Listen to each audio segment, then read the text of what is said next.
Within the frozen archives of Winterhold, a secret history waits to be uncovered. A young scholar named Alara believes not all vampires are the monsters of legend, and she is willing to risk everything to prove it. Her search is for the truth about the ancient Greybeard vampires, a reclusive group whispered to live in peace high in the mountains.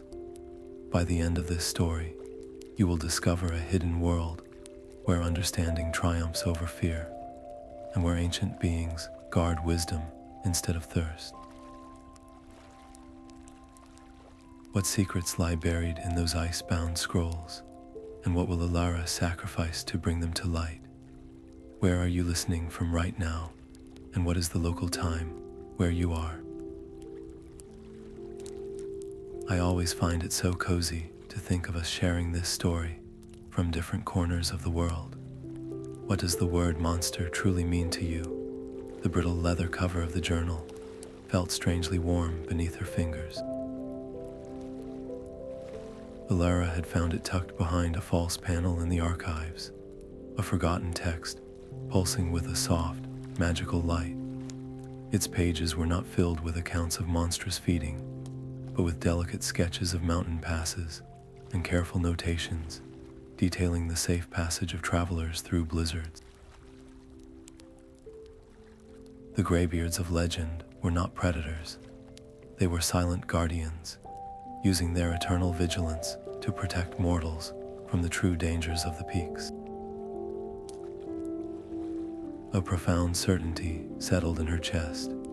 This was the truth she had been searching for, a story of compassion, written in stark contrast to the fearful tales she had been taught. Yet, as she closed the journal, she felt the heavy gaze of the Archmage from across the library. He was a man of strict doctrine, who saw any study of vampirism as a step toward darkness. To share this discovery with him would mean its immediate confiscation, its truths labeled as dangerous heresy and locked away forever. The weight of the decision pressed down on her. She could follow the rules of the college and betray the silent plea for understanding within the journal, or she could trust the evidence before her and walk a solitary path. That night, she hid the journal deep within her own belongings. Her research was now a secret, a quiet rebellion fueled by a belief in a more nuanced world. Every hushed conversation in the hallways felt like a potential accusation, and the risk was no longer just academic failure, but complete expulsion from the only home she had known. But the journal offered a map, not just of geography, but of hope. It spoke of a place called the Sanctuary of the Silent Peak, a hidden refuge where the Greybeards were said to gather under the starlight. With the enchanted book as her sole companion, Alara began to gather supplies, her eyes turning toward the imposing, snow-capped mountains that held a secret she was now determined to uncover. The biting wind of Dawnstar's harbor felt like a physical rejection. Alara's search for the hunter Bjorn led her to a weathered shack on the town's frigid outskirts, where the man himself answered her knock with a crossbow leveled at her chest. His eyes were as hard as flint, his distrust a wall as solid as the surrounding mountains. He had no patience for scholars or their foolish questions, especially those concerning things that stalk the night. But Alara did not flinch. She met his gaze and spoke not of monsters, but of the sketches in the journal, of the protected travelers and the silent guardianship she believed in. Her voice, though chilled, held a conviction that finally made him lower his weapon. He saw not a naive girl, but a kindred spirit who understood that some dangers are not what they seem. Grudgingly, he drew her a map in the hard-packed snow, tracing a narrow, hidden trail that would bypass the worst of the ice wraiths and avalanches. The mountains swallowed her whole. Bjorn's path was a mere suggestion against the sheer, white expanse, and soon the sky turned the color of bruised flesh. The storm hit with a fury that stole her breath, a blinding, howling whiteness that erased the world. She stumbled through the drifts, her fingers numb, until the dark mouth of a cave offered a desperate refuge. Inside, the silence was profound, broken only by the frantic beat of her own heart and the moan of the wind outside. Huddled against the stone, she fought a deeper chill than the one in her bones, the fear that this entire quest was a fantasy that would claim her life. The journal felt heavy in her pack. Was it a guide to truth, or merely the last delusion of a fool? But as the long night wore on, a quiet resolve settled within her, warmer than any fire she could kindle. She had left the security of the college for a reason greater than academic praise. At first light, with the storm's fury abated to a gentle fall of snow, she shouldered her pack and stepped back into the pale dawn. Her body ached, her muscles screamed in protest, but her will was iron. The mountains were testing her, and she would not be found wanting. As she trudged onward, a new sound wove through the sighing pines, a faint, melodic hum that seemed to ride the currents of the air itself. It was a sound not of this world, ethereal and strangely comforting, a whispered promise that she was not as alone as she seemed. The humming was a thread of silver sound, pulling her through the ancient pines. Beneath the boughs of a colossal frostfall tree, she found them, a perfect circle of standing stones, so old they seemed grown from the mountain itself. No snow touched their dark, rune-covered surfaces, and the air around them thrummed with a quiet power. The symbols carved into the stone were familiar, their elegant curves matching the diagrams in the journal. With a deep breath to steady her trembling hands, she traced the first rune as the text instructed, whispering the simple incantation of revelation. A soft blue light ignited within the carved lines, flowing from stone to stone until the entire circle glowed. The ground at the center of the stones shimmered, and a path of pure, woven starlight unfolded before her, leading deep into the mountain. It was breathtakingly beautiful, a magic of guidance and grace, yet a cold dread coiled in her stomach. Could such beauty be a lure, a spider's web of light, designed to lead the trusting into a far darker embrace? The journal had spoken of guardians, but were they the only ones watching these peaks? Her choice was a precipice. To step forward was to abandon the known world entirely, to place her fate in the hands of beings, most of her kind, considered myths at best, and monsters at worst. She thought of the Archmage's stern warnings, the hunter Bjorn's grudging respect, and the silent, compassionate history recorded in the warm pages of the journal. She chose to trust the story. Her boot met the shimmering path, and the light solidified beneath her feet with a chime like distant bells. It was a decision that could not be undone, a final, irrevocable step.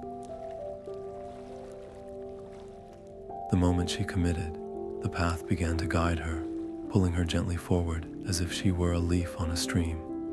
Yet with each step, she felt a subtle shift in the air, a sensation of being observed by countless unseen eyes. Her passage was no longer a secret. The magic that protected her also announced her arrival to every entity that called these heights home. The luminous trail led her down into a secluded valley, hidden between the shoulders of two great peaks. Here, The wind died away to a whisper, and the very air grew still and heavy with peace. The sharp scent of pine and the clean bite of frost remained, but they were now imbued with a peculiarly soothing quality, as if the valley itself was exhaling a long-held breath. The grove was a sanctuary carved from living ice and ancient stone. A soft, perpetual twilight reigned here, the light filtering through a crystalline canopy of frozen waterfalls and glowing moss. And there, in the center of this impossible tranquility, were the Greybeards. They moved with a slow, deliberate grace, their forms blending into the landscape like statues given life. Alara watched, her breath catching in her throat, as one of the figures knelt beside a great white wolf, its leg trapped beneath a fallen branch. She expected a predator's lunge, a flash of fangs. Instead, the vampire's touch was gentle, his long fingers carefully lifting the heavy wood, while another applied a poultice of crushed herbs to the animal's wound. The wolf did not snarl or flinch, but licked the healer's hand in a gesture of pure trust. This was not the monstrous hunger of legend. This was a deep, abiding reverence for all life.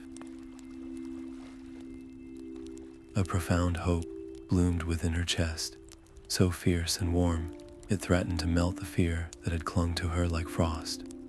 Her quest was not in vain.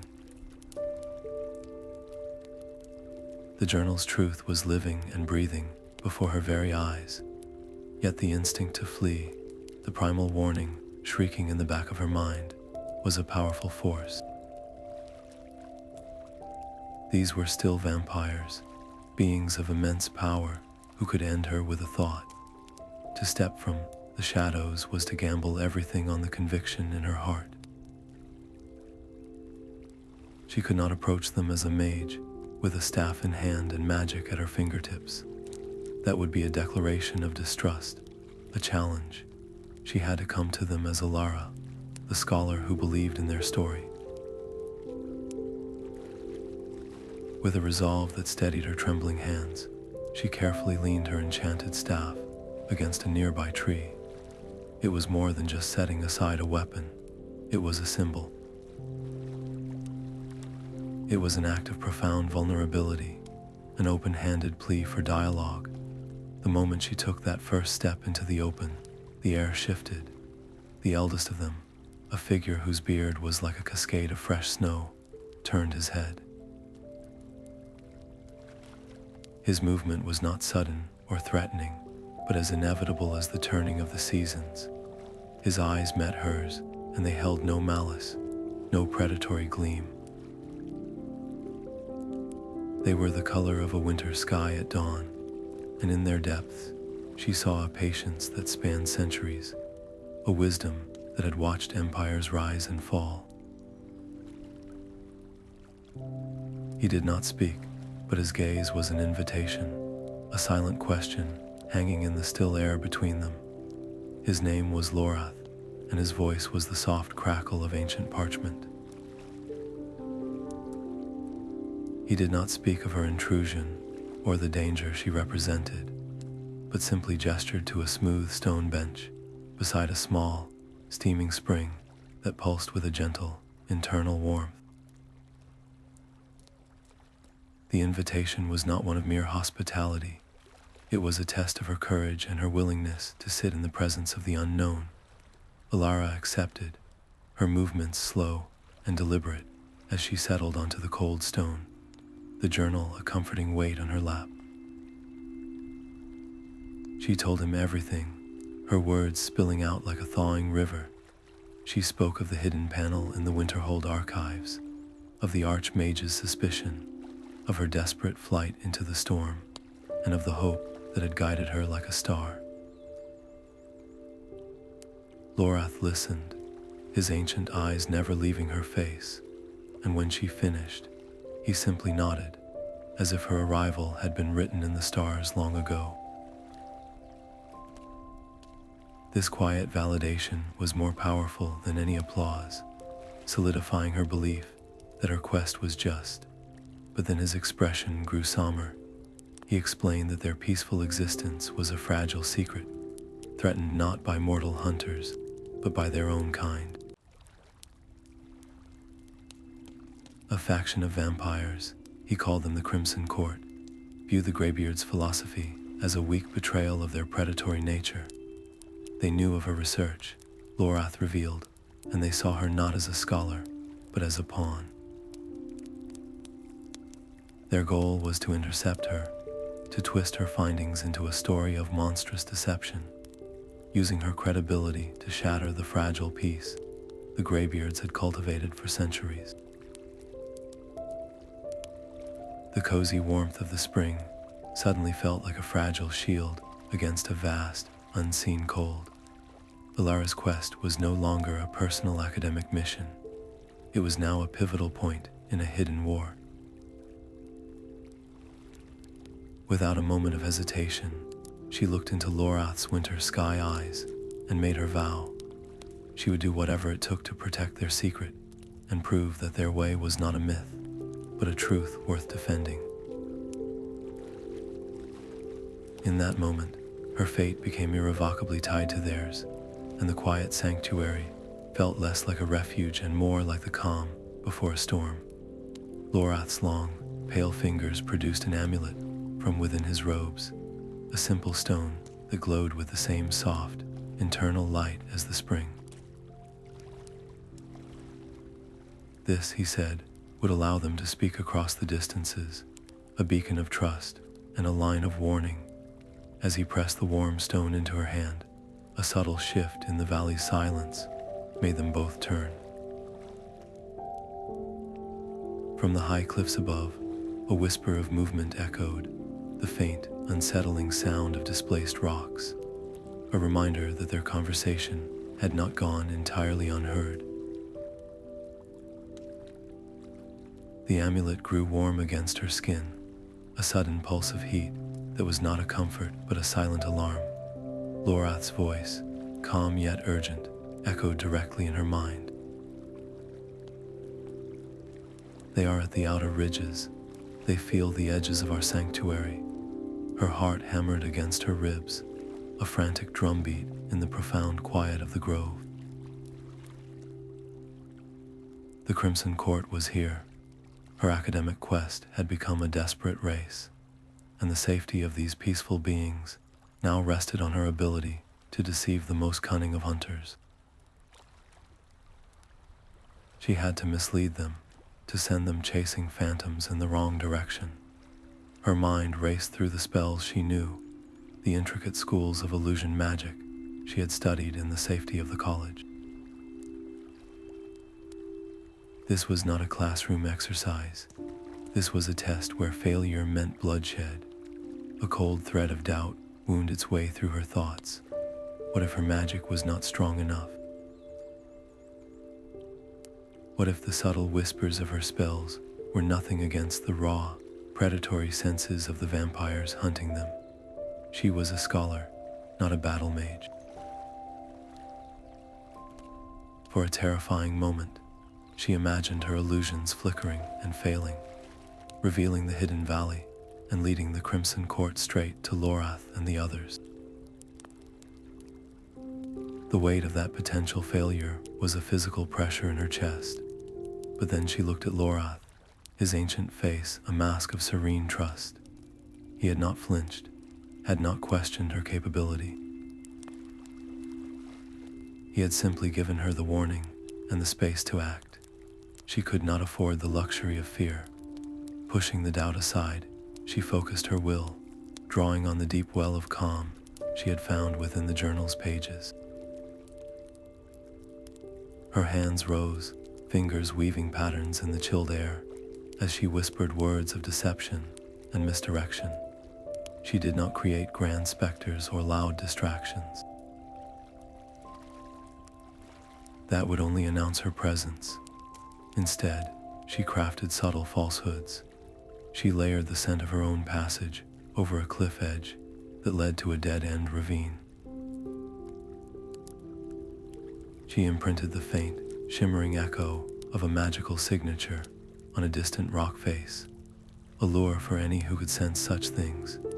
She wove a tapestry of lies upon the very wind, guiding it to carry whispers of movement and the soft crunch of footsteps toward the most treacherous and avalanche-prone slopes. Each spell was a delicate, intricate thing, requiring all her concentration and skill. The air around the valley's entrance began to shimmer, not with a blinding light, but with a subtle wrongness, a confusion of the senses that would lead pursuers in circles. As the final illusion settled into place, a distant, frustrated howl of a wolf pierced the mountain silence. It was not a natural sound. It was a signal, raw and angry, from beings who knew they were being toyed with. They were drawing near, but they were also lost, their predatory certainty replaced by growing confusion. The hunt was on, and Alara had just changed the rules. The forest closed around her like a living wall, every shadow a potential enemy. Alara ran, her boots barely making a sound on the thick carpet of fallen pine needles. Behind her, the air crackled with a malevolent energy, the presence of the Crimson Court, hunters a cold pressure against the back of her neck. She wove between the massive trunks, using the dense terrain as her shield, her mind a whirlwind of calculation. A whispered spell sent a low-hanging branch, snapping back like a whip, and a muffled curse told her it had found its mark. Another flick of her wrist layered a false trail of shimmering footsteps, leading toward a thicket of razor-sharp brambles. She was a ghost in the woods, a trickster leading a deadly dance, but every illusion, every misdirection, cost her. She could feel the well of her magical energy draining, each spell leaving her a little more hollow, a little more mortal. The vibrant colors of the forest began to gray at the edges of her vision, a sure sign she was pushing past her limits. They were hurting her, their predatory instincts slowly overcoming her clever deceptions. The trees thinned abruptly, spitting her out onto the bank of a wide, frozen river. The ice was a sheet of clouded glass, and the far side offered no cover, only a steep, barren slope. She was cornered, trapped between the rushing water and her pursuers, with no magic left to conjure an escape. She could hear them now, the soft crunch of their approach in the pines, a deliberate, unhurried sound that was more terrifying than a sprint.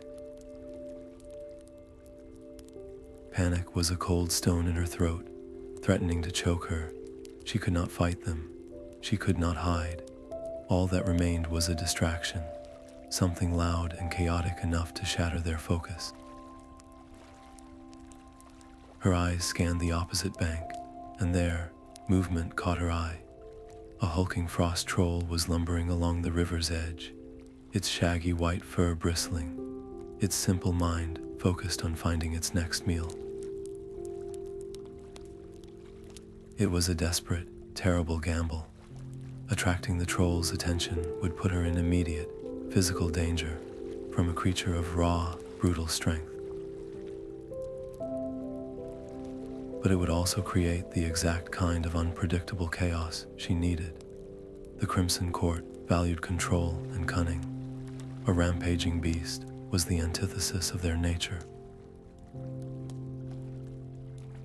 Without a second thought, she raised a trembling hand, gathering the dregs of her power. It was not a grand fireball or a lightning strike, just a simple, sharp crack of sound, a minor spell that echoed across the ice like a breaking bone. The troll's head snapped up, its small, piggish eyes locking not on her, but on the more prominent, closer figures emerging from the tree line. With a ground-shaking roar that spoke of pure, undiluted rage, it charged across the frozen river, its massive fists already swinging. The hunters were momentarily swallowed by the sudden, violent conflict, their cries of surprise and anger mingling with the troll's bellows. In that precious window of chaos, Alara turned and fled, slipping back into the sanctuary of the pines. Her body trembled with exhaustion, her breath pluming in ragged gasps in the cold air, each step a testament to the price of her chosen path. She had traded a magical threat for a physical one, and her survival now depended on reaching the hidden valley before either the troll or the vampires recovered from their violent introduction. She collapsed at the edge of the glowing spring, her body trembling with a deep, bone-weary exhaustion. The Greybeards were upon her in a moment, not with the swiftness of predators, but with the gentle concern of healers. Their cool hands pressed damp cloths to the shallow cuts on her arms, their touch so light it was like being tended by the mountain mist itself. As they worked, their low, murmuring voices wove tales of centuries past, of guiding lost children through blizzards and quietly diverting avalanches from remote villages. These were not the boasts of heroes, but the quiet confessions of shepherds, their long lives dedicated to a silent, thankless vigil. Any lingering doubt in Alara's heart melted away, replaced by a fierce, protective loyalty. These beings were a secret worth any risk. Lorath explained the source of the bitterness driving the Crimson Court. Their leader, a vampire named Valerius, was once one of their own. He had watched a mortal village he had protected for generations turn on him in fear, driving him out with fire and hatred. That betrayal festered over decades, curdling his compassion into a venomous belief that peace with humanity was impossible, that their true nature was to rule through fear. The conflict was no longer a simple battle of good versus evil, but a heartbreaking schism born from pain. Hearing this tragedy, a new resolve crystallized within Alara. If Valerius was a creature of logic, however twisted, then perhaps he could be reached. She would not go to him with a weapon, but with the evidence of her journal and the testimony of her own experience. She would try to reason with the fallen guardian, to offer a path back from the darkness of his isolation. The Greybeards were silent, their ancient eyes filled with a profound sorrow. They knew the depth of Valerius' rage and the terrible danger she would be walking into. This was no longer a mission of misdirection, but a direct confrontation with a powerful, embittered soul. As the first stars pricked the twilight sky above the hidden grove, Alara checked her pack, the warm amulet a comforting weight against her chest. Her purpose was clear, her path set toward the crumbling ruins where a wounded heart brooded, waiting for a reckoning. The ancient fortress of Broken Tower rose from the jagged cliffs like a shattered bone. Alara moved like a wisp of fog through its crumbling archways, her heart a frantic drum against the silence. Below, in the main hall, Mordran stood alone. He was not the fearsome warlord of Crimson Court tales, but a solitary figure, his shoulders slumped as he gently traced the faded carving on his shield, a relic from a time when he was a mortal knight sworn to protect these very lands. The air around him was thick with a sorrow so profound it felt colder than the mountain stone. She watched him lift a tarnished locket, his long fingers trembling as he stared at a portrait now blurred by centuries. This was not a monster, but a soul drowning in the memory of what he had lost. Her original plan, to confront him with reason and evidence, suddenly felt like a crude intrusion. To step into that sacred, private grief would be to shatter it, likely turning his sadness into rage. A direct approach would fail. She had to speak to the man he was, not the vampire he had become. Slipping back into the shadows, she retrieved the small, crystal-lined box from her pack. Inside, preserved by the gentle magic of the Greybeard's grove, was a single, perfect snowberry blossom, its petals still holding the faint, clean scent of peace and forgiveness. It was a risk more dangerous than any spell. This offering, left on the stone stair where he would find it, was either a bridge or a provocation. It acknowledged his pain without demanding a thing, a silent plea from one who understood loss. Placing it carefully, she retreated into the labyrinth of broken walls, every sense straining for his reaction. For a long moment, there was only the wind whistling through the tower's wounds. Then a soft, shuddering sigh drifted from the hall, a sound not of anger, but of a long sealed door cracking open within a weary heart. It was the faintest of echoes, but in that silence, it was a thunderclap of hope. The enchanted raven arrived at dusk, its feathers shimmering with a faint violet light as it landed silently on a frost-laden branch beside her. Tied to its leg was a single scroll of parchment, the message within brief and written in a sharp, angular script. It requested a meeting at the standing stones of the Twin Moons, a neutral and ancient place, under the cover of night. Mordran wanted to talk. A fragile, soaring hope lifted her heart, the first real confirmation that her offering had been understood. Yet that hope was immediately tempered by cold practicality. This could be a genuine desire for dialogue, or it could be the most elegant trap imaginable. She held the warm amulet Lorath had given her, her thumb tracing its smooth surface. A single thought, a whispered plea through the stone, would bring the ancient vampire to her side in moments. His presence would be a formidable shield, a guarantee of her physical safety, but would it also be a declaration of war? To arrive with a guardian, especially Lorath, could be seen as an act of aggression, a signal that she did not trust Mordran's word. It might shatter the delicate thread of connection she had somehow managed to spin. The internal debate was a storm within her. Every instinct of self-preservation screamed for backup, for the security of a powerful ally. But the scholar in her, the one who believed in the power of a story, argued that true peace could not be built on a foundation of mutual threat. It had to be built on a risk, a leap of faith taken by one side and honored by the other. Her decision was made in the quiet of her own heart. She would go alone. She would meet Mordran, not as an adversary flanked by power, but as Alara, the seeker of truths. It was the only way the conversation could ever hope to be honest. This single choice raised the stakes of the encounter to a dizzying height. Her personal safety was now entirely in the hands of a vampire whose pain had festered for centuries. The future of the Greybeards, the very possibility of their continued existence, hinged on this moonlit conversation. Success could mean a new ally, or at least the neutralization of a bitter enemy.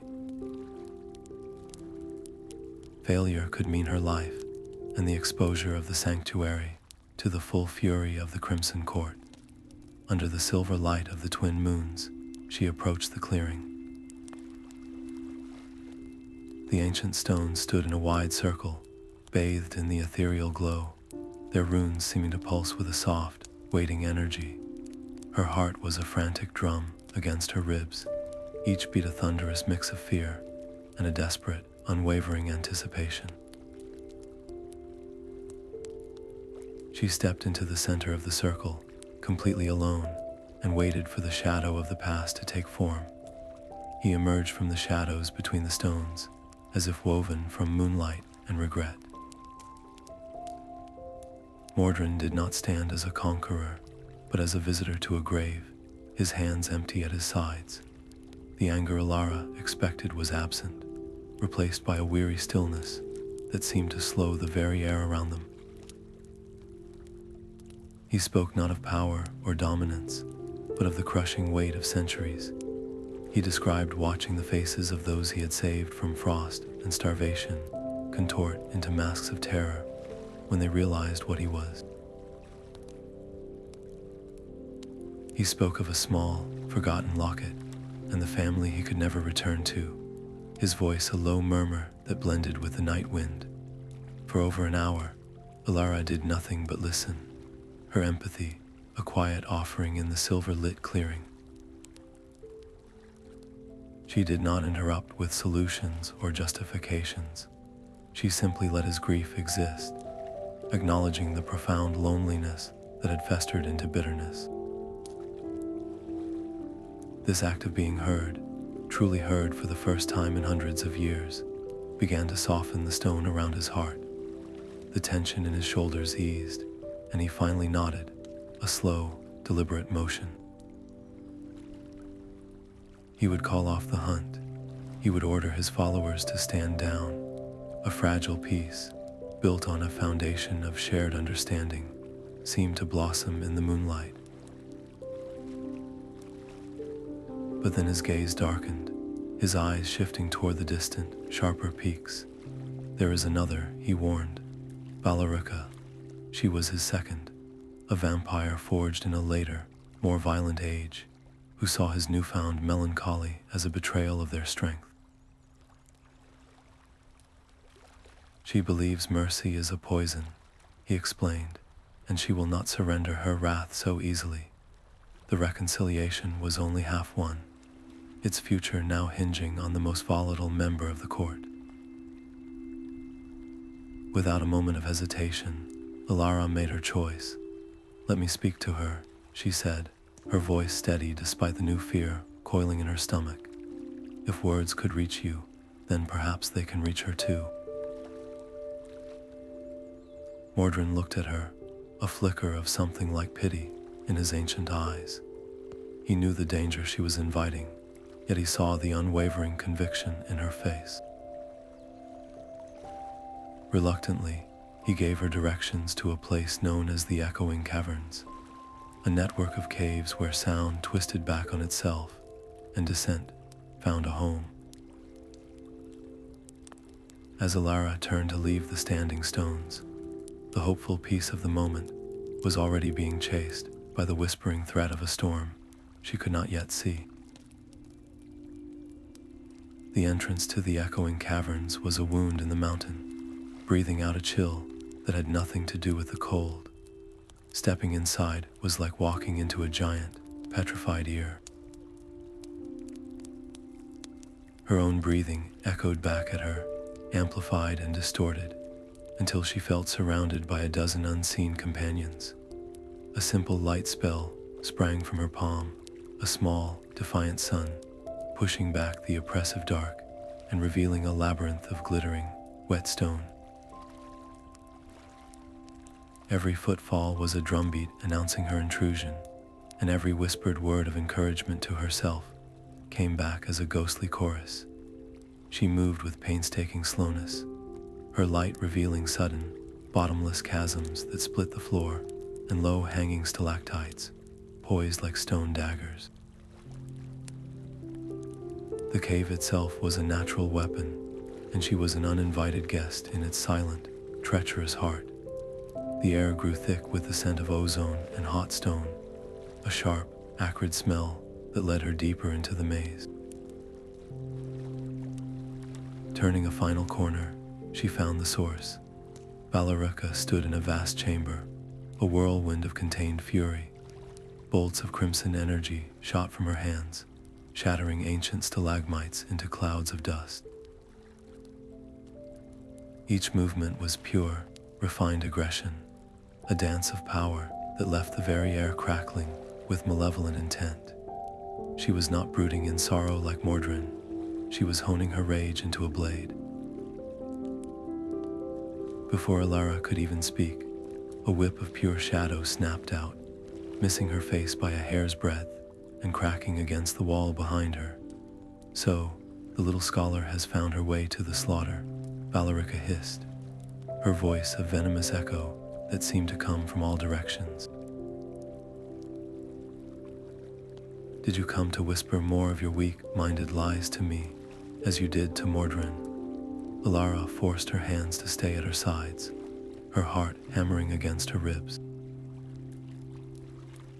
She did not reach for a weapon or raise a ward.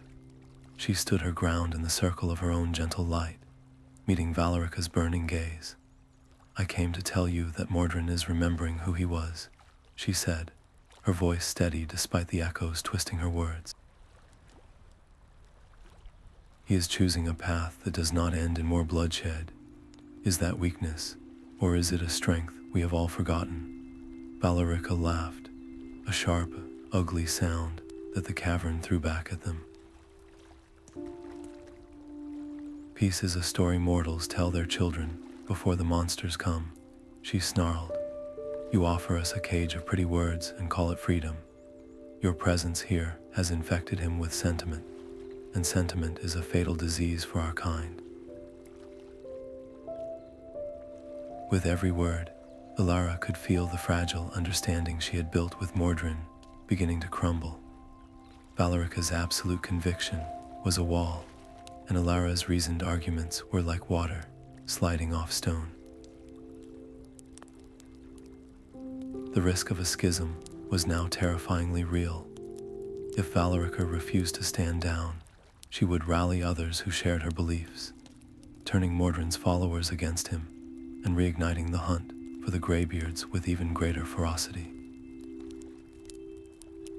The progress in the moonlit clearing was unraveling right before her eyes, threatened by a single, unyielding will. Yet, as Valerica took a step forward, her hand glowing with renewed destructive energy, a low, resonant hum began to emanate from the cave walls themselves. It was a deep, vibrational thrum, the sound of the mountain's ancient bones, a magic far older than any vampire or mortal. The very stones seemed to be reminding them of the countless years that had passed, of the endless cycles of conflict and calm, and of the shared, ancient history that bound all the children of Skyrim, living and undead, to this land. For the first time, Valerica hesitated, her head tilting slightly as she listened to the mountain's timeless song. Valerica's sneer softened into something colder and more calculating. She would not be swayed by words or sentiment, but perhaps she could be convinced by an act. "Prove this faith of yours is more than just air," she demanded. Deep within the sunken spire, a nearby Dwemer ruin, lies a moonstone amulet, lost when my own kind first sought refuge in these mountains. Bring it to me. Retrieve this trinket from the clutches of the deep metal, and I will listen. The challenge was a trap, either of steel or of principle, and Alara knew it.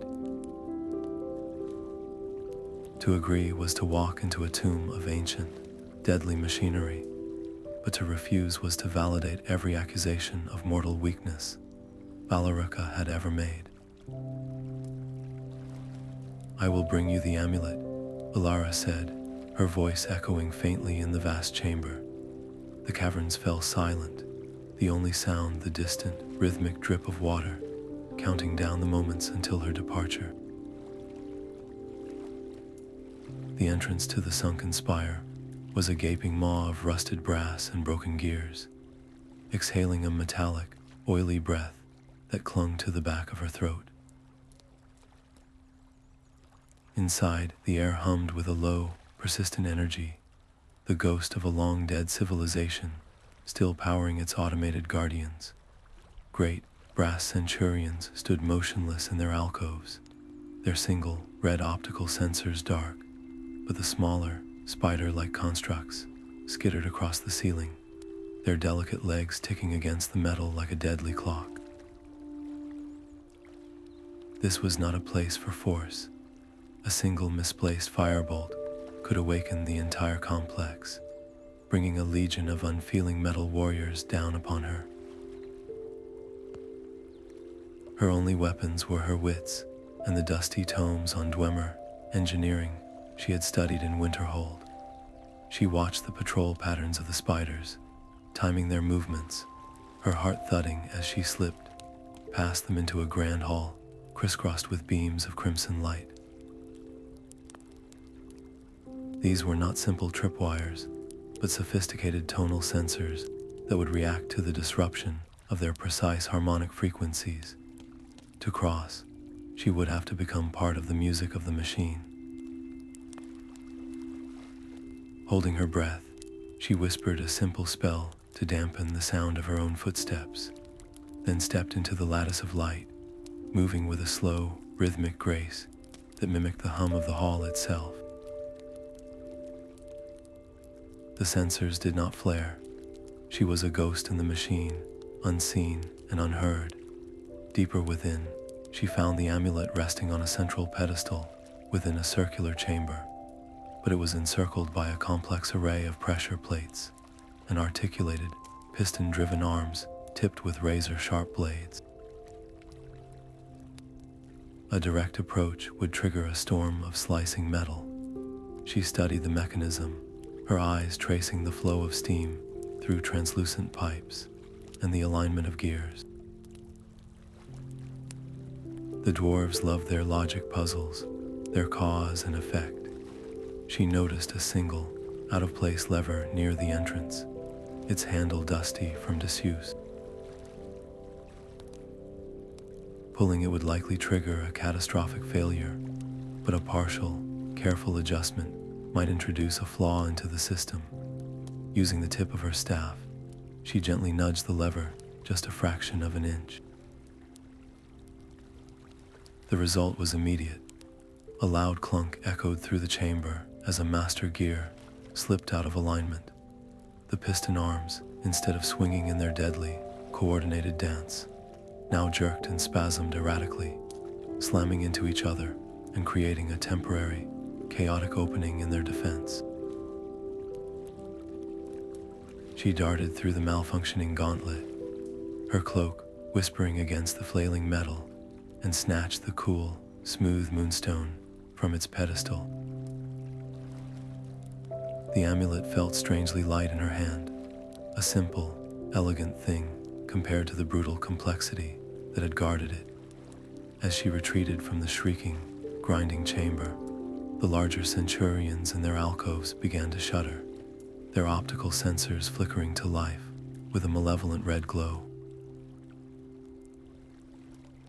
Her tampering had awakened the spire's deeper defenses. She ran, not with the frantic fear of the forest, but with the focused urgency of a scholar who had overstayed her welcome in a library of blades. The skittering of metal spiders grew into a deafening chorus behind her as she burst from the ruins' entrance into the clean, cold air of the mountains, the moonstone amulet clutched tightly in her fist. It was more than a trinket now.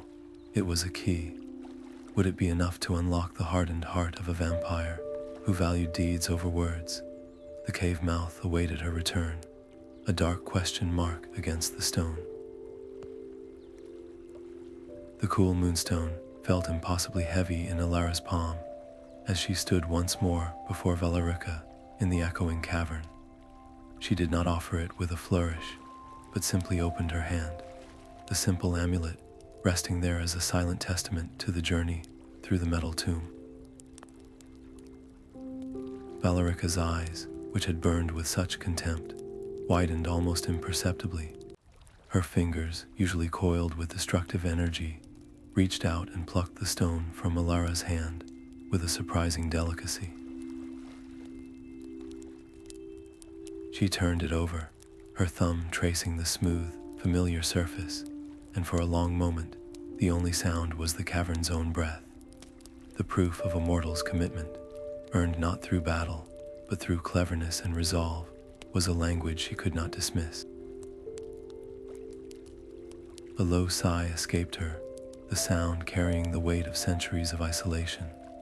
"I will call my followers back from the hunt," she stated, her voice devoid of its former venom. The aggression against the Greybeards ends here.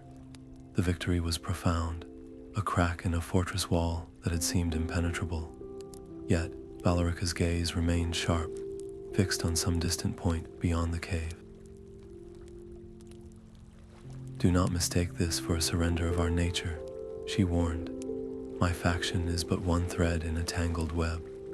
There are others, older and far more, entrenched in their hatred of the living, who will see this peace as the ultimate betrayal. And our problems are not only of our own making. The mortal hunters grow bolder, their numbers swelling with each new rumor of our kind. They do not distinguish between a guardian and a monster. They see only fangs and shadows." Alara listened, the initial flush of success cooling into a sober understanding. A temporary truce with one faction was not enough. It was a dam against a rising tide. If vampires and mortals were to ever coexist, they needed more than scattered agreements. They needed a shared voice. A bold, perhaps foolish, idea began to form in her mind. She looked from Valerica's hardened face to the moonstone in her hand. "Then we must create a council," she said, her voice clear and steady in the vast chamber.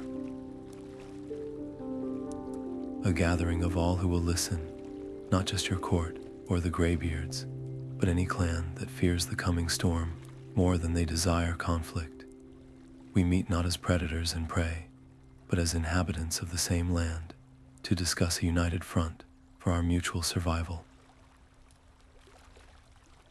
Valerica was silent, considering the sheer scale of the proposal. To bring so many ancient and volatile beings together was to light a beacon in the darkness, one that could guide allies or attract every enemy they had. The risk was astronomical, yet the alternative was to be picked apart, one isolated clan at a time, by hunters who would not care for their philosophical differences. Slowly, she gave a single, sharp nod. The gamble was set. Across the frozen expanse of Skyrim, messages were sent not by raven, but by subtler means, whispers on the magical currents and signs left in the old ways. They called for a conclave under the aurora-filled sky, at a neutral and ancient site where the veil between worlds was said to be thin. It was an invitation to a dialogue that had never before been attempted, a fragile hope that the children of the night and the children of the day could find a common ground before the coming dawn brought not light, but fire. The secluded meadow lay under a dome of shimmering emerald and violet light, the aurora weaving its silent magic high above. Alara and the Greybeards worked not with grand incantations, but with subtle whispers of power, coaxing the very grass to radiate a gentle warmth that pushed back the mountain's chill.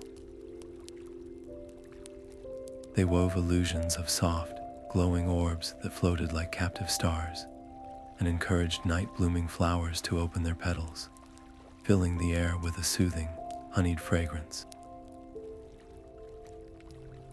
It was a sanctuary built from patience and hope, a stark contrast to the harsh world waiting beyond its borders.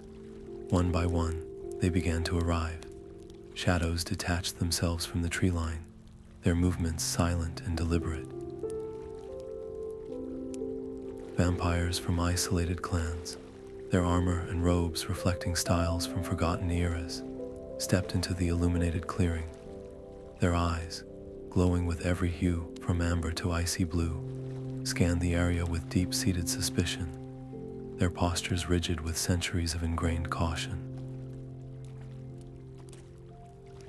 They were predators in a place that felt unnervingly like a dream, and every instinct screamed for them to flee or fight.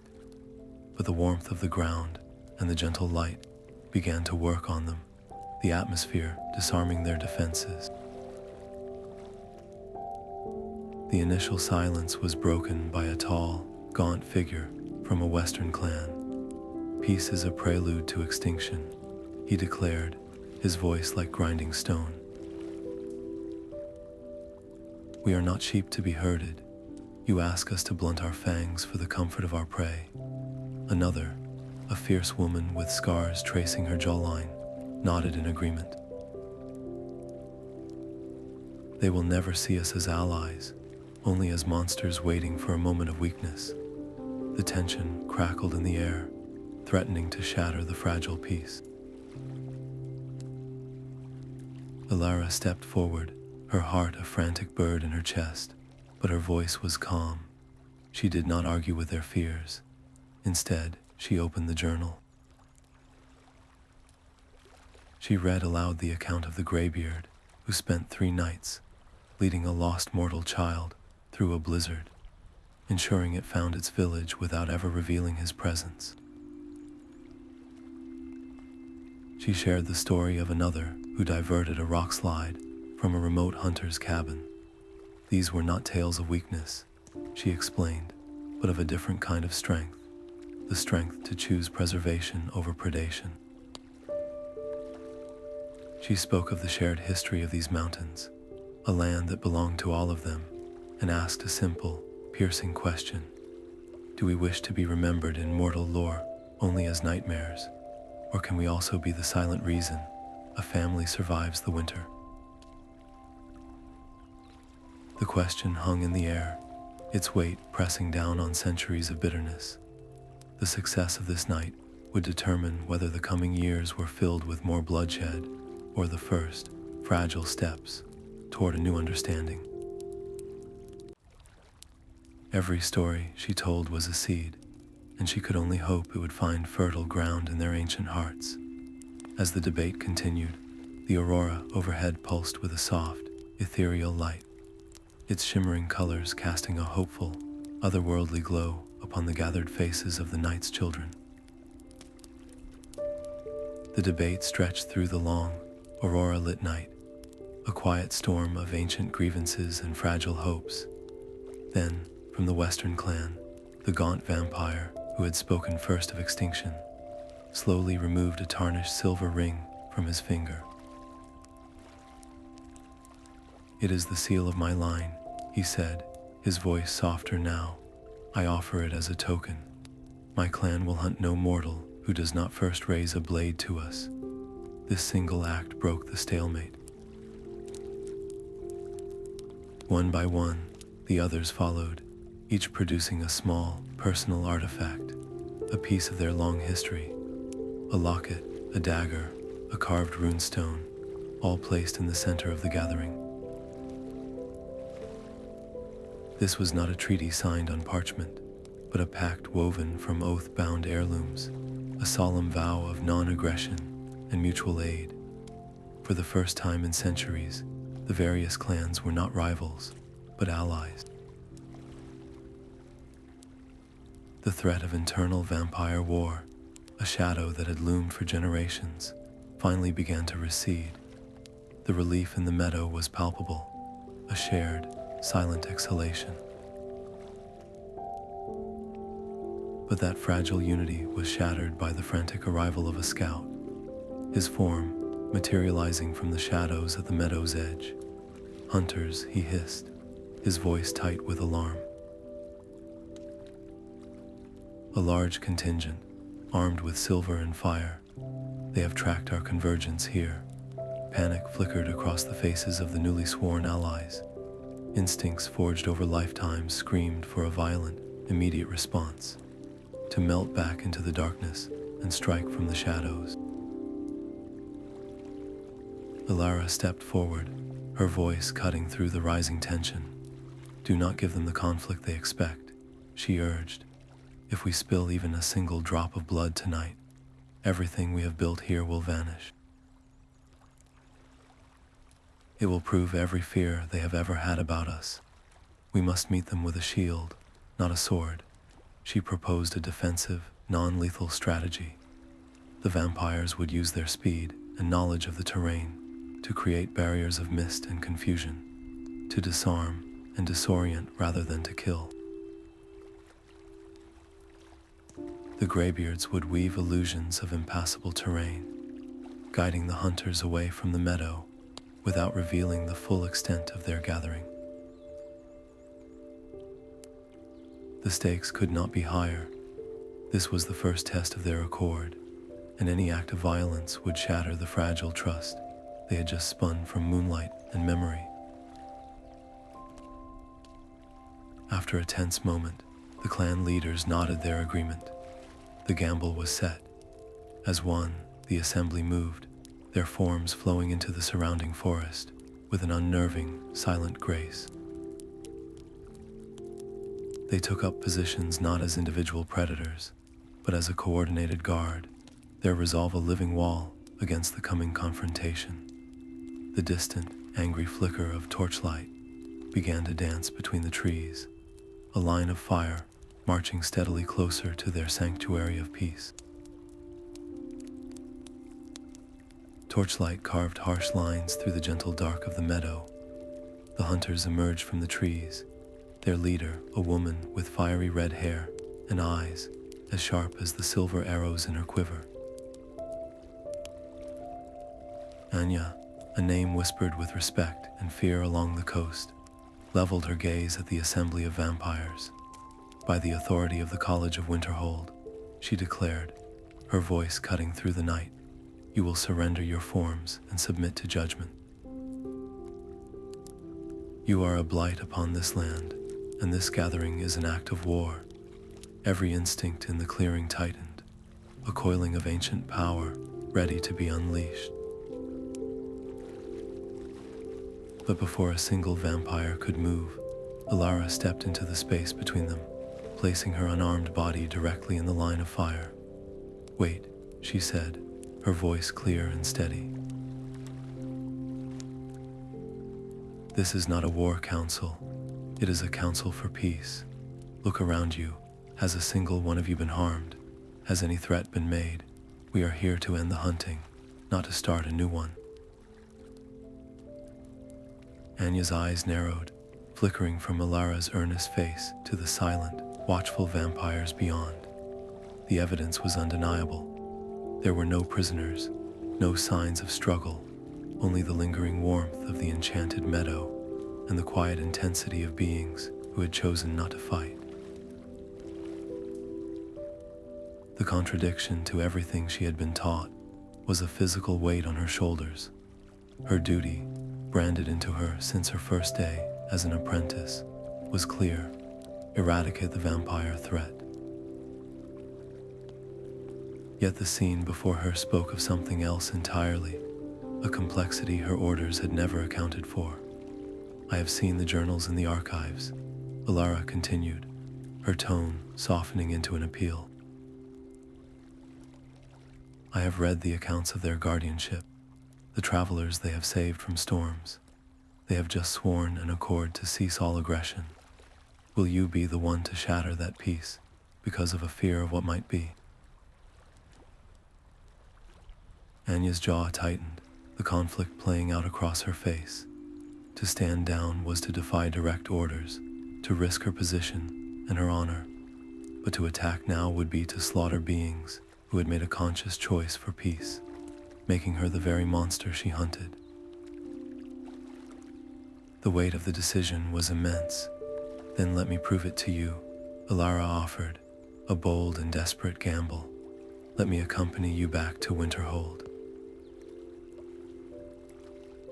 Let me present the evidence, the journal, and the testimony of this night to the college myself. Let them see that not all who walk in the night are enemies. The risk was breathtaking. Alara was staking her own future, her hard-won credibility, on the college accepting a truth, THIT, Chinese letter, ED centuries of doctrine. If they rejected her proof, they would not only condemn the vampires, but brand her as a heretic and a traitor, sealing her fate alongside those she sought to protect. After a long, tense silence, Anya gave a single, sharp nod. A temporary truce, she stated, until we reach Winterhold and the Archmage renders his judgment. But know this, if this is a trick, the consequences will be swift. The agreement was a fragile thread, but it held. As the first hints of dawn tinged the eastern sky, the strange procession began to form, a column of hunters and the children of the night, walking a shared path, their journey toward a different kind of trial just beginning. The frozen spires of Winterhold rose like jagged teeth against the iron-gray sky, a fortress of ancient knowledge that now felt more like a courtroom. Alara walked beside Anya, with Lorath and Mordran a few paces behind, their silent, graceful forms a stark contrast to the rigid, wary postures of the college guards who flanked them. Every window in the Hall of the Elements seemed to hold a face, every shadow a whisper of disbelief. They were not welcomed as guests, but paraded as specimens of an impossible contradiction. The great doors swung open to reveal the Archmage, his expression carved from granite, surrounded by a council of senior mages whose skepticism was a palpable chill in the air. Anya gave her report, her voice clipped and formal, but it was the presence of the two vampires that held the room captive. "You bring these creatures into our sanctum," the Archmage stated, his voice low and dangerous. "Explain this madness before I am forced to take action." Lorath stepped forward, his movement as fluid as water. He did not speak of grand philosophies or ancient pacts. Instead, he simply raised a hand, and from his open palm bloomed a complex, crystalline structure of pure frost, a miniature replica of the very college they stood in, glittering with a gentle, non-threatening light. Beside him, Mordran gestured, and the motes of dust in the sunbeams swirling through the high windows coalesced into a shimmering, silent image of a shepherd guiding his flock through a mountain pass, a memory of the mortal life he had protected centuries ago. This was not the destructive magic of necromancy or blood curses. This was art, a magic of preservation and memory, a language of power the mages had never conceived could be wielded by those they called monsters. The silence in the hall was absolute, broken only by the soft, astonished gasp of a young apprentice.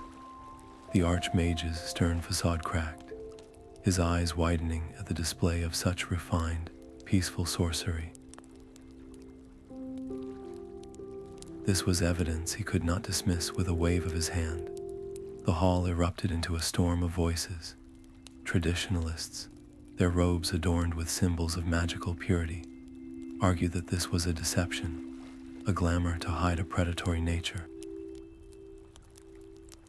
They cited ancient texts and historical accounts of vampire raids, their fear a wall that reason could not penetrate.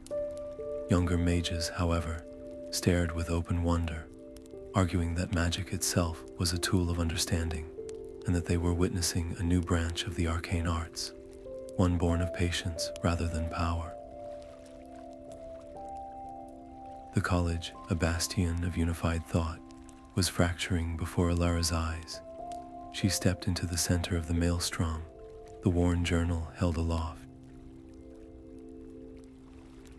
Her voice did not shout, but carried, each word weighted with the conviction of her journey. "I have read your archives," she said, meeting the eyes of her most vocal detractors. "I have also walked with them. I have seen them heal wounded animals and weave starlight into paths of guidance. The journal does not lie, and my own eyes do not deceive me. The true threat is not their existence, but our refusal to see it." She stood there, a lone student defending the two most unlikely allies, her entire future balanced on the razor's edge of their acceptance. The stakes were no longer just academic. If the college rejected this proof, it would legitimize every hunter's prejudice and condemn the Greybeards and their new allies to a future of endless, bloody conflict. The hope of a shared Skyrim would be extinguished before it could truly ignite. The Archmage raised his hands, his face a mask of conflicted authority. The debate had reached its limit. "We will put it to a vote," he announced, his voice echoing in the suddenly silent hall. "All in favor of granting provisional recognition to these beings, and of formally studying the accounts brought before us, will signify by light." The tension was a physical force, thick and heavy, as every mage in the hall prepared to cast their vote, a simple spell that would determine the fate of countless lives. A soft, collective sigh seemed to ripple through the hall of the elements as the first mage cast their vote. A single, pure point of light sparked in the air before the Archmage. Then another appeared, and another, until the chamber was filled with a constellation of floating, gentle illuminations, a silent chorus of eyes that outshone the few, stubborn pockets of darkness. The vote was carried. The Greybeard vampires were granted provisional recognition as peaceful beings, with the unprecedented right to limited, supervised access to the archives for the purpose of cultural and historical exchange. A wave of profound relief washed over Alara, so potent it made her knees feel weak. This was more than a victory. It was a crack in the foundation of centuries of fear, a monumental step toward a future she had only dared to dream of. Yet the descent was not silent. As the lights faded, a senior mage in deep blue robes stepped forward, his face a rigid mask of disapproval. "We will be watching," he stated, his voice cold and precise. "Every scroll they touch, every corridor they walk. This recognition is a leash, not a welcome. Trust is not won by a vote, but by actions over time." His words were a necessary, sobering reminder that the battle for acceptance was far from over. It had simply moved from the battlefield to the library, from clashes of steel to the slow, careful work of building understanding. In that moment, standing between the ancient, patient gaze of Lorath and the guarded suspicion of the mages, Alara knew her path was clear. Her journey was not ending here at Winterhold. It was beginning anew. She turned to the Archmage, her voice firm with purpose. "I will stay," she said. "I will act as a liaison to facilitate this exchange and ensure this new trust is nurtured, not broken." It was a decision that carried the weight of two worlds on her shoulders. She was no longer just a scholar seeking truth. She was a bridge, and the stability of this fragile piece now depended on her ability to walk that narrow, precarious span between mortal and immortal, day and night. As the formalities of the agreement concluded and the hall began to empty, Alara walked to a high-arched window, looking out over the snow-blanketed landscape. The same mountains that had once seemed so hostile now felt like allies, their silent peaks holding secrets of a new, more hopeful chapter. A deep and quiet sense of accomplishment settled within her, not as a final triumph, but as the first note in a much longer, more complex song. She had helped avert a war, but now she faced the intricate and enduring challenge of building a peace that could last. The air in the archives was thick with the scent of old paper and a new, tentative hope. For the first knowledge-sharing session, Alara had chosen two subjects as neutral ground, as she could find ancient healing magics and the mapping of celestial patterns. The college mages, with their precise diagrams and bottled ingredients, stood on one side of the great oak table, while the Greybeards, with their quiet presence and intuitive understanding of the world's natural flows, stood on the other. The initial silence was a fragile thing, but it was broken when a young mage demonstrated a complex poultice for sealing wounds. Lorath observed for a long moment, then gently suggested that a certain rare mountain lichen, known only to his kind, could be substituted to amplify the salve's potency tenfold. The mage's skepticism turned to stunned fascination as Lorath described the lichen's properties, his words painting a picture of high-altitude ecosystems the mages had only ever read about.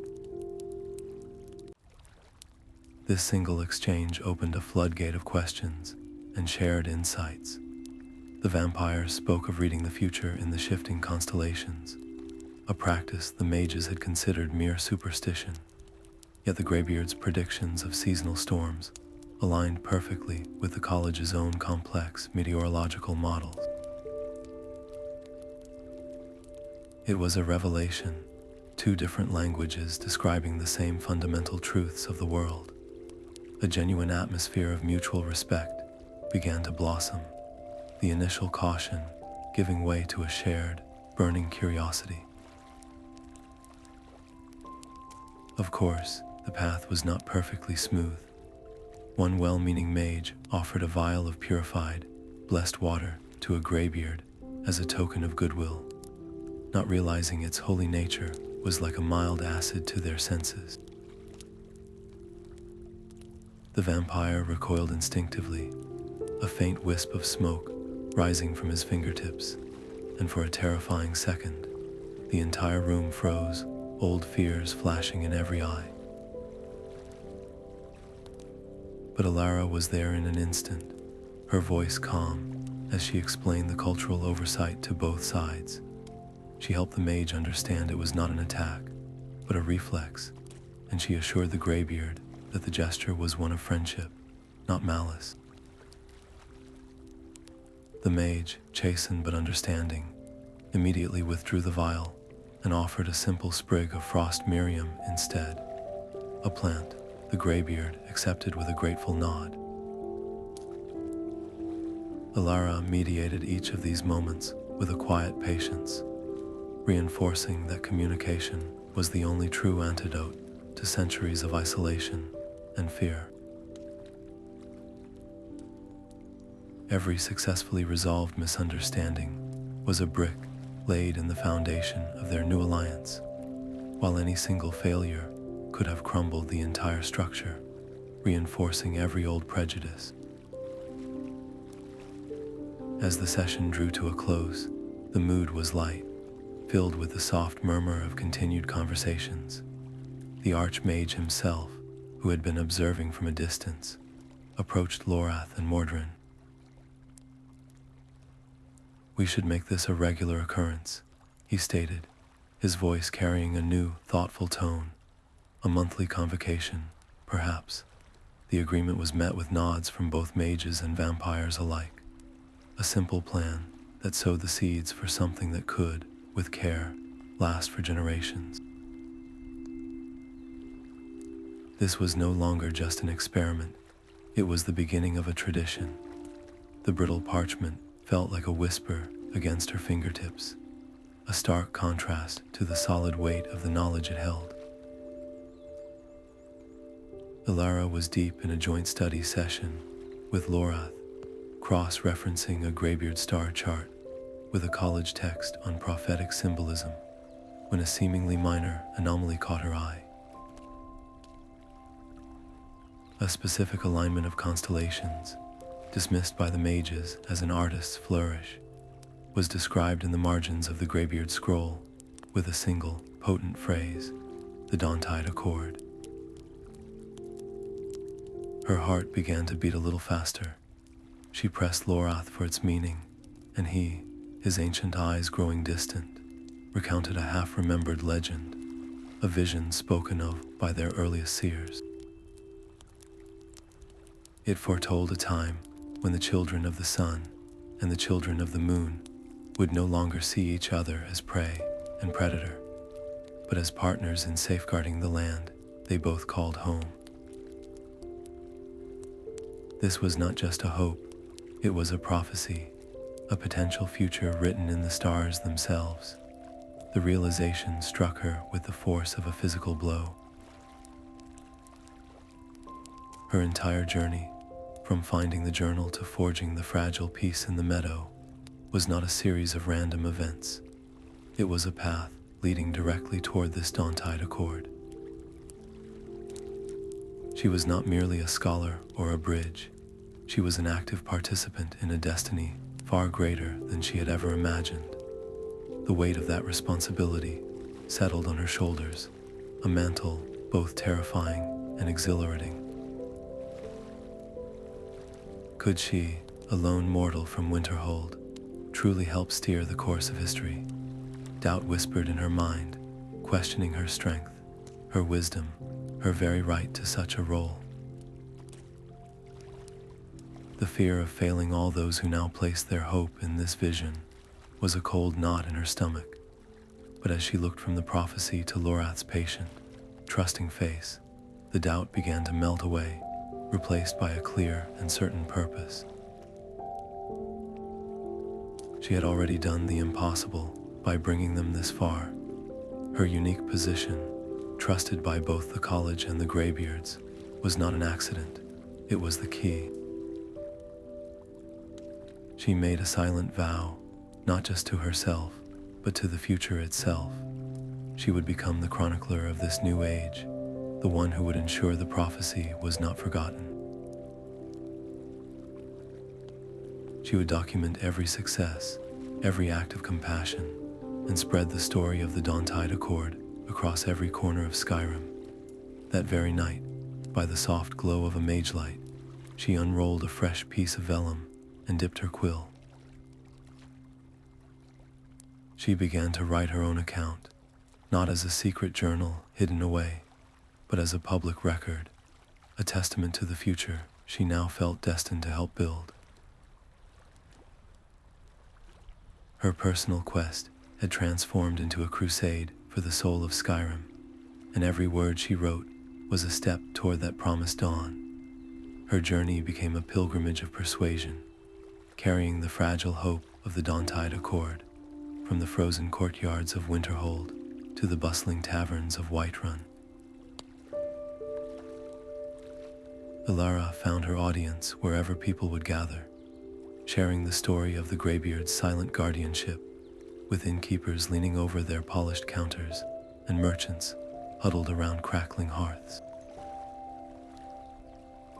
She spoke not of monsters, but of the unseen hands that diverted avalanches and guided lost children home, her words painting a new picture of the night for those willing to listen. In places like Falkreath, where the forest was deep and old, her tales found fertile ground. The locals, accustomed to the quiet mysteries of the woods, nodded with a thoughtful understanding, their fear slowly giving way to a cautious curiosity. One farmer even confessed he had always suspected something watched over his flock during the worst winter storms. Yet, in the stone-walled keeps of more traditional holds like Dawn Star, her message was met with hardened skepticism. Fear was a tradition passed down through generations here, a shield against the unknown. You ask us to welcome the wolf into the sheepfold, a grizzled captain of the guard once challenged her, his hand resting on the hilt of his sword. Our ancestors did not fight these creatures so that we could break bread with them. The tension in the room would become a physical thing, a wall of ingrained suspicion that her words alone could not dismantle. Alara learned to adapt. She realized that logic and historical accounts were not enough to dismantle fear. She had to appeal to the heart. She began weaving in personal anecdotes, describing the profound sorrow in Mordran's eyes as he remembered his mortal family, or the gentle patience with which Lorath had taught a young mage about mountain lichens. She made them people, not predators. Her most powerful tool, however, was a simple, tangible demonstration. With permission from the Greybeards, she carried a small, enchanted crystal that, when activated, would bloom with a harmless, beautiful light, the same gentle sorcery used to create Paths of Starlight. It was magic of guidance, not destruction. In a tense meeting with the Merchants Guild in Hearth, she placed the crystal on a table. "Watch," she said softly. "This is the magic they use to keep travelers safe, not to harm them." As the soft luminescence filled the room, the hard, suspicious faces of the merchants softened into wonder. It was a small thing, but it was proof, a crack in the wall of their fear. Every presentation was a gamble.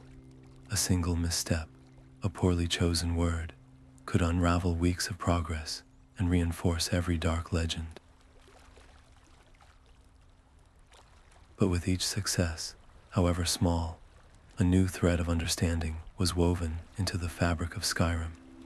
After a surprisingly receptive evening in the crowded taverns of Riffin, where the people were used to judging individuals on their own merits, a courier found her. He handed her a sealed letter bearing the elegant crest of solitude. It was an invitation, penned by the Dean of the Bard's College himself, requesting she come and share her remarkable story with them. The grand hall of the Bard's College in Solitude was a sea of expectant faces, the air thick with the scent of beeswax and old wood. Alara stood on the modest stage, not as a mage with a staff, but as a storyteller with only her voice and a softly strummed lute for accompaniment. She wove her journey into a ballad, her words painting the silent guardianship of the Greybeards and the heartbreaking sorrow of Mordran with such vivid emotion that the entire hall fell into a rapt silence. When the final note faded, the applause was not merely polite, but a thunderous wave of genuine appreciation and sparked curiosity. Bards leaned forward in their seats, already imagining how they would carry this new, hopeful tale to every corner of the province. Yet, as the crowd began to disperse, a sharp voice cut through the warm atmosphere. A renowned critic, a man whose life's work was dissecting historical epics, stood with arms crossed. "It is a pretty fable," he declared, "but where is your proof beyond a single enchanted journal? Can you offer anything more than your own, perhaps romanticized, testimony?" The challenge hung in the air, a direct threat to the credibility she had worked so hard to build. Alara did not bristle or offer a defensive argument.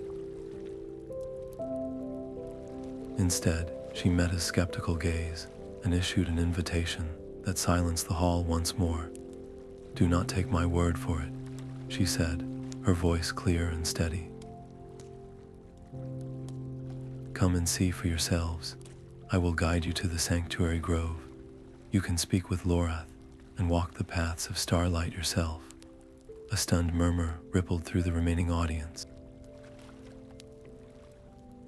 This was an unprecedented act of transparency. By inviting skeptics into the heart of the Greybeard's home, she was risking everything. A single bad faith actor, a hidden silver dagger, or a triggered ward could shatter the fragile peace and expose her friends to unimaginable danger. Yet, to refuse this challenge was to admit that her story could not withstand scrutiny, allowing doubt to fester and grow. The critic, taken aback by her boldness, slowly nodded, a glint of reluctant respect in his eyes. He would accept her offer, as the small, tentative group of bards and critics began to discuss the proposed journey. A lone musician in the corner gently strummed a lute, the melody a soft, unifying thread in the tense room, a quiet testament to the power of a story to build bridges where walls once stood. The small group arrived at the grove with a palpable mix of trepidation and academic curiosity. Led by the skeptical critic, they stepped into the perpetual twilight, their eyes wide as they took in the glowing moss and the greybeards moving with silent grace. Lorath greeted them not with grand speeches, but by offering each visitor a single, perfectly formed ice flower that bloomed in the palm of their hand, a simple gesture of welcome that disarmed their fears. For 3 days, they observed, asked questions, and even shared their own songs under the aurora-filled sky. When they returned to solitude, their accounts were not dry reports, but vibrant tales woven into new ballads and scholarly papers, all carrying the same core message: the stories were true. This first successful visit acted as a powerful endorsement, and soon a slow but steady trickle of carefully vetted individuals began making the pilgrimage. Historians came to compare notes on ancient eras only the Greybeards remembered. Herbalists arrived to learn about the unique mountain flora. Each visitor left not just with new knowledge, but as a personal advocate, creating a growing network of trust that stretched from the halls of the Bard's College to the remote farms of the Rift. This expanding circle of allies was the living breath of the Dawntide Accord, a web of understanding being woven across the province. Yet, light attracts more than just moths. The very success of these visits drew the attention of jarls and wealthy patrons, powerful figures who saw the grove not as a sanctuary, but as a potential asset. A letter arrived from a prominent Eastmark noble, not requesting a visit, but demanding an audience to discuss the strategic applications of the Greybeards' long lives and unique magical talents. The word application sent a chill down Alara's spine. It was a stark reminder that their peaceful existence could be viewed as a resource to be managed or a weapon to be controlled. The increased attention was a double-edged sword, offering protection through visibility while also risking the grove's very soul. Alara knew they could not simply close the gates. Isolation had bred the fear they were now fighting. Instead, she sat with Lorath and Mordran through the long twilight, drafting a set of clear, firm guidelines for all future visitors. The grove was a place of learning and cultural exchange, not a court for political maneuvering or a laboratory for experimentation. Visits would be by invitation only, scheduled well in advance, and all guests would agree to respect the sanctity of the space and its inhabitants. These rules were a shield, a necessary boundary to protect their fragile peace from being loved or studied to death. Managing this delicate growth became Alara's new great work. Every new request was a balancing act, weighing the potential for a new ally against the risk of overwhelming the sanctuary's gentle equilibrium. She had to be a diplomat, a gatekeeper, and a guardian all at once. One misstep, one visitor who broke the rules, or one Greybeard who grew weary of the constant mortal presence, could unravel everything. The grove itself was changing, its ancient silence now punctuated by the respectful murmur of conversation between vampire and mortal. It was a beautiful, nerve-wracking evolution. Under the watchful eyes of both its eternal guardians and its temporary guests, the sanctuary was transforming from a hidden secret into a living symbol. Its reputation spread not as a place of fear, but as a testament to what was possible. Its story carried on the wind like a seed, taking root in hopeful hearts across the frozen land. But with every new person who learned of its existence, the question grew louder. How long could such a delicate symbol survive in a world still so full of sharp edges and hardened beliefs? The noble from Cyrodiil arrived not with a military escort, but with a caravan of luxury, his silks and perfumes a jarring contrast to the simple stone of the grove. Lord Valerius did not ask for an audience, he demanded one, his eyes alight with a cold, acquisitive gleam as he observed the Greybeard's gentle magic. He saw pathways of starlight and thought of instantaneous communication for his trade empire. He saw the preservation of ancient artifacts and imagined priceless relics restored for his private collection. He cornered Alara with a smile that did not reach his eyes, offering a chest of gold so large it could have funded the college for a year. All he asked in return was exclusive access to the Greybeard's unique talents. Alara's refusal was immediate and firm, her voice steady despite the tremor in her hands. This is not a resource to be mined, my lord. It is a culture to be respected. The friendly smile vanished, replaced by a mask of aristocratic disdain. Then I will see this entire sanctuary condemned as a nest of deceivers, he hissed, leaning in close. I have the ear of Jarls and the imperial court itself. Your little network of believers will be crushed under the weight of public scandal. The threat was more dangerous than any physical attack. A smear campaign from a man of his influence could poison the well of public opinion, turning their hard-won allies against them and branding the Greybeards as dangerous manipulators. Alara knew she could not fight him with force or with secrecy. To do so would validate his every accusation. Her only weapon was the truth, amplified. She sent out a quiet call through the enchanted amulet and by trusted courier, not for soldiers, but for witnesses. The farmer from Falkreath, whose sheep had been saved, the young bard from Solitude, who had written the first hopeful ballads, the merchant from Markarth, who had seen the guiding light, and the skeptical critic, who was now one of their staunchest defenders. They came, a small but determined group, and stood beside her before the noble. They did not shout or threaten. They simply spoke, one after another, telling their personal, unshakable stories of protection and peace.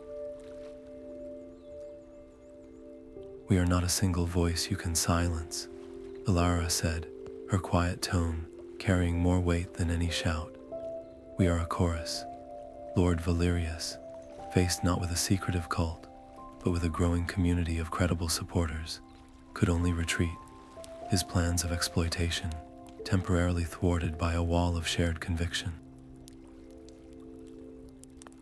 Yet as his gilded carriage rolled away, the victory felt fragile. This would not be the last attempt. Their growing visibility made them a target, and the next threat might not be so easily turned away by words alone. The sanctuary's peace now depended on a constant, careful vigilance, a never-ending dance of diplomacy in the face of a world that still saw everything as either a commodity or a threat. The idea for the festival was born from defiance, a direct answer to the nobles' threats of scandal. Alara and the Greybeards would not hide.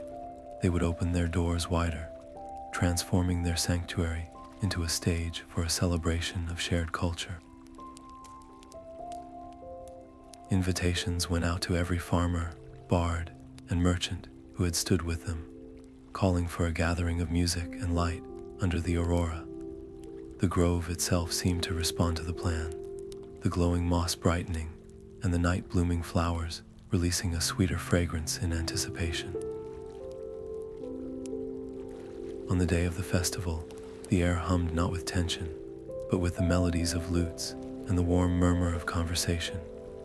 Mortals and vampires sat together on the soft grass, sharing spiced wine and honeyed bread, listening as ancient ballads of the Greybeards were woven together with the lively drinking songs of Skyrim. It was a tapestry of sound and fellowship, a living demonstration of the generosity and peace the vampires offered. This was not a political statement, but a genuine gift, and it won over more hearts than any carefully argued speech ever could. The unity was tested in a moment of pure, heart-stopping fear. A young boy, enchanted by the glowing moss, wandered away from the firelight and into the deeper shadows of the grove. His mother's cry cut through the music, a sharp note of panic that silenced the entire celebration. For a single, frozen second, the old fears threatened to resurface. But then, without a single command given, both mortals and vampires moved as one. The Greybeards, with their preternatural senses, fanned out into the darkness, their forms flowing silently between the trees. The mortal guests, knowing the terrain was unfamiliar, formed a human chain, calling the boy's name with a united voice. It was a search party of both day and night, working in perfect, unspoken harmony. The child was found moments later, not by a predator, but by a gentle guardian, sitting safely on a rock and marveling at a patch of luminous fungi. The collective sigh of relief was a physical warmth that washed over the grove. Alara did not let the moment pass. As the grateful mother hugged her son, Alara stood before the gathered crowd, her voice soft but carrying to every ear. Trust is not built in grand declarations, she said, her gaze sweeping over the faces of both mortals and vampires. It is built in moments like this, when we choose to care for what is precious to one another. Our strength does not lie in our individual power, but in this collective care. Her words were not a lecture, but a simple truth that everyone present had just lived. The brief scare had not broken the gathering, it had forged it, proving that their alliance was not a fragile idea, but a functional reality. Every shared meal, every joined song, and especially this successful rescue, became another brick in the foundation of their community, fortifying them against the challenges they all knew were still lurking in the world beyond the grove. As the festival drew to a close, the Greybeards and the mages from the college joined their magic for a final display. It was not a demonstration of destructive force, but of breathtaking beauty. Streams of starlight from the vampires wove together with the elemental colors of the mages' spells, creating a swirling, silent symphony of light in the sky above. Auroras of pure magic danced and intertwined, a visible representation of their collaboration. In that moment, standing shoulder to shoulder with her strange and wonderful family, watching the heavens bloom with their shared hope, Alara felt a sense of unity so profound it felt unshakable.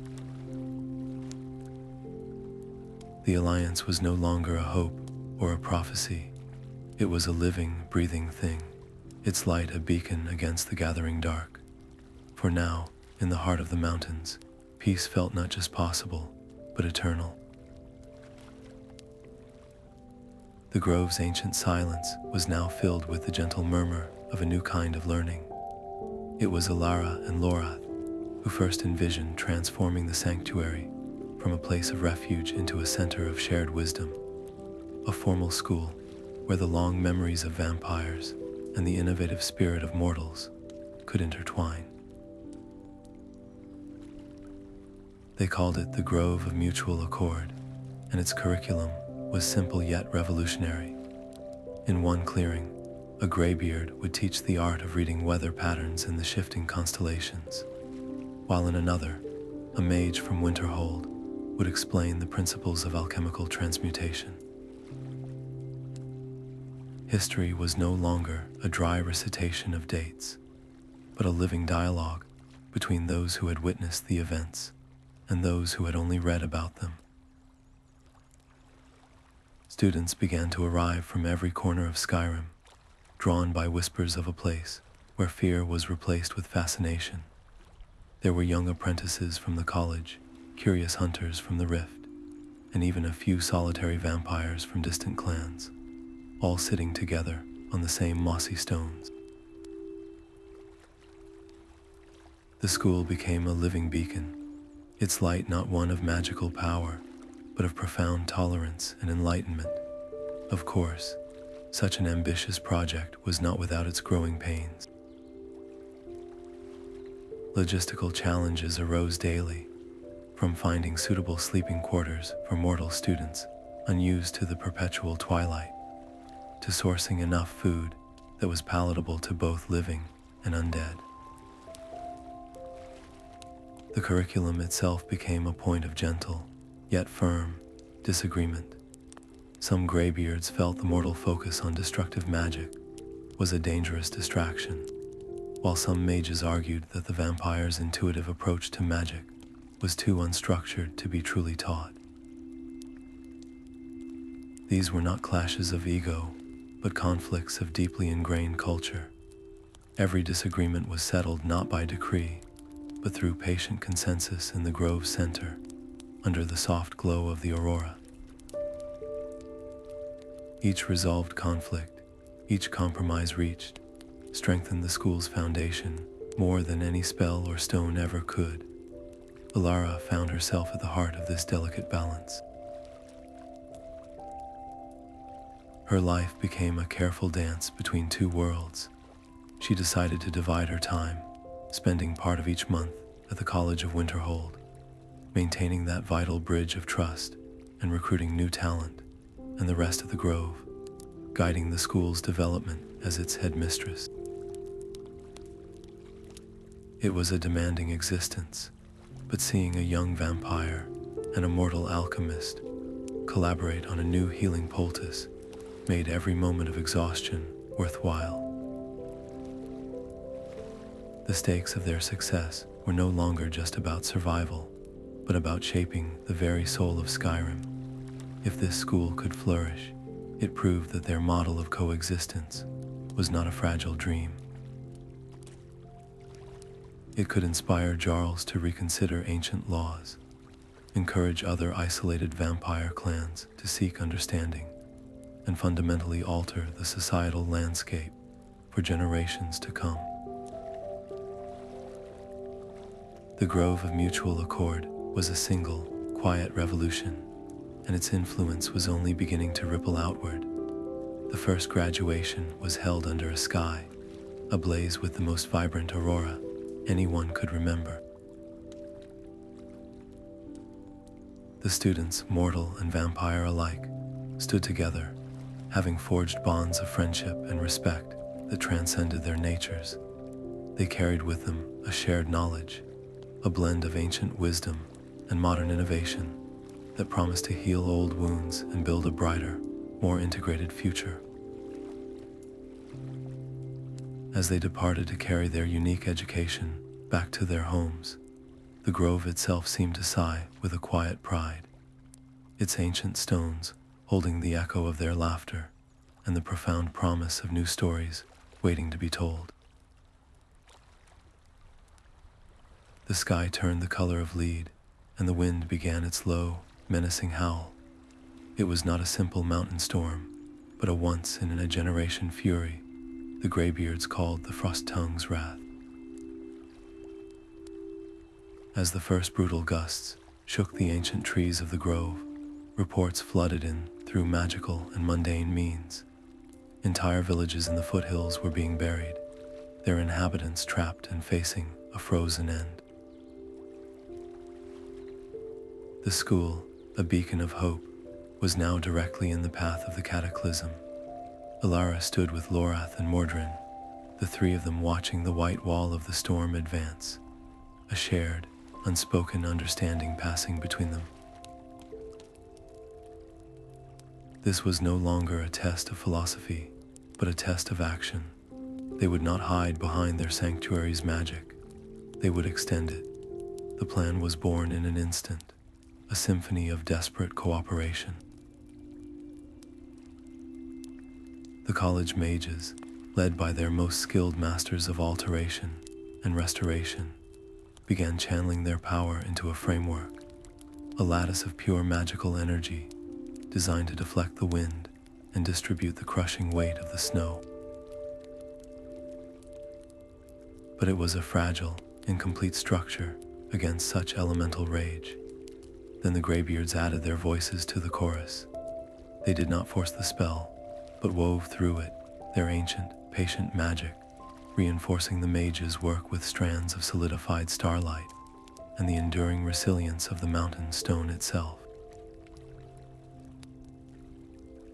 Alara became the conduit, her unique bond with both worlds allowing her to synchronize the two vastly different magical styles, ensuring they amplified rather than conflicted with each other. The strain was immense. You could see it on the faces of the mages, their knuckles white as they poured their life force into the barrier. You could feel it in the deepened stillness of the vampires, their eternal vigor being tested to its limit. High on a ridge overlooking the valley, a group of hunters from a nearby village, who had been desperately trying to reinforce their own homes, watched in stunned silence. They saw the shimmering dome of intertwined light and starlight expand over the grove and then stretch further, sheltering their own vulnerable homes and fields. They witnessed the snow piling in deep drifts against an invisible, curved wall just feet from their doors, while the storm screamed impotently overhead. In that moment, every fearful story, every whispered legend of monsters in the dark, was rendered powerless against the simple, observable truth of their salvation. As the last of the storm's fury spent itself against their shared shield, a profound exhaustion settled over the grove, but it was an exhaustion laced with triumph. Alara, her body trembling with spent magic, looked out over the saved valley, now bathed in the calm, clean light of a winter sun. She saw the hunters approaching, not with weapons drawn, but with looks of awe and gratitude. She saw the mortal students embracing their vampire teachers, united by the ordeal they had just endured together, and in that crystalline moment of peace, she understood. Her personal quest for knowledge had vanished, absorbed into something far greater. She was no longer just a bridge or a scholar or a headmistress. She had become a permanent part of the living tapestry she had helped to weave, her own destiny now inseparable from the enduring cause of unity she had fought so hard to build. The proof was no longer in a journal or a speech, but in the very air they breathed, safe and still, under a quiet sky. The gentle hum of shared stories had become the new music of the mountains. For Alara, the sound was a constant reminder of how far they had all come. She was no longer the solitary scholar, clutching a hidden journal in the Winterhold archives, driven by a desperate need to prove a theory. That person felt like a character from a story she had once read. Now, she was a living bridge, her life woven into the very fabric of this unprecedented piece. Her personal quest had ended the moment it truly began, absorbed into a cause far greater than any single truth she had sought to uncover. There would always be challenges, of course. The world beyond the grove was still vast and filled with ancient suspicions, and the delicate balance of the school required constant, careful tending. But the foundation they had built was not made of stone or magic alone. It was forged in the shared experience of a storm, weathered together, in the trust earned through countless small acts of kindness and collaboration. That foundation felt as enduring as the mountains themselves. The Greybeards continued their silent, peaceful watch, their ancient vigil now complemented by the vibrant energy of the students who walked their paths. The school itself flourished, a living testament to a simple, revolutionary idea that understanding could indeed triumph over fear. As dusk settled, turning the sky into a tapestry of deep violet and silver, Alara stood at the edge of the grove, gazing up at the first emerging stars. The air was filled with the cozy scent of pine and the faint, sweet aroma of night-blooming flowers, a sensory reminder of the sanctuary they had all created. The gentle, lingering hum of magic and murmured conversation was a lullaby of coexistence, a promise that even in a land steeped in ancient conflicts, new beginnings were not just possible, they were already here, growing stronger with every passing night.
you.